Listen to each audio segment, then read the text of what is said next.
আসসালামু আলাইকুম। কি অবস্থা, সবাই কেমন আছেন? আশা করি আলহামদুলিল্লাহ ভালোই আছেন। আমরার মধ্যেই ভালো আছি। এটা দেখছেন আমাদের শান্তি।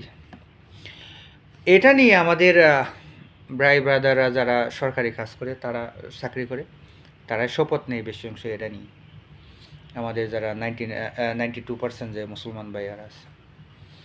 কিন্তু বিগত ফ্যাসিস্ট সরকার উৎখাতের পরে, দ্বিতীয়বার বাংলাদেশ স্বাধীন হওয়ার পরে এখনও তাদের এই দস্যুররা আনাচে কানাচে রয়েই গেছে। আমার ব্যক্তিগত একটি কাজের জন্য, যে আমার পাসপোর্টের সমস্যা আমার পরিবারে একটা, তো বললাম স্যার এটা তো গ্রামে আর ইউনিয়নে সমস্যা হয়ে গেছে, কি করা যায়?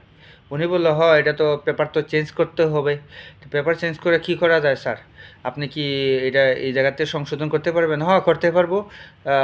আমার তো আরও ঊর্ধ্বতন কর্মকর্তারা আছে, যে আরও পাঁচজনের 5টা টেবিলে 5,000 টাকা দিতে হবে। আর আমাকে আপনি ব্যক্তিগতভাবে দিয়ে দিলেন। সাথে সাথে আমায় যে কি বলবো, আমি এত আপসেট হলাম যে সরকার উৎখাত করলাম, কিন্তু ওদের দস্যুরা এখনোই আছে থানার মধ্যে।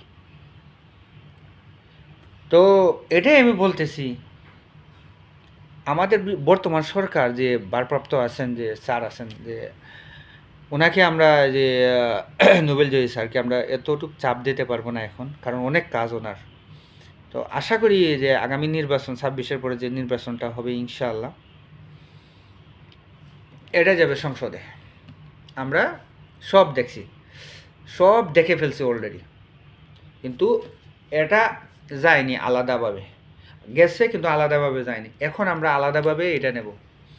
সব দেখছি আমরা, বিগত আমার যেতটুকু আমরা দেখেই ফেলছি। ইনশাল্লাহ সাথে থাকবেন আমাদের যারা বাংলাদেশে অন্য ধর্মান্ত মানুষ আছেন। এটা কোনোদিন কাউকে নিরাশ করেনি, ইনশাল্লাহ করবেও না। সাথে থাকবেন। এটা সংসদে যাওয়ার পরে বাংলাদেশ ঘুষের মধ্যে 0%-এ চলে আসবে, ইনশাআল্লাহ। ইনশাআল্লাহ তাআলা আপনারা সাথে থাকবেন, ইনশাআল্লাহ হয়ে যাবে বাংলাদেশ, একদম 0% হয়ে যাবে ঘুষমুক্ত Bangladesh. And we will win, definitely will be there for him. Thank you. Bangladesh জিন্দাবাদ।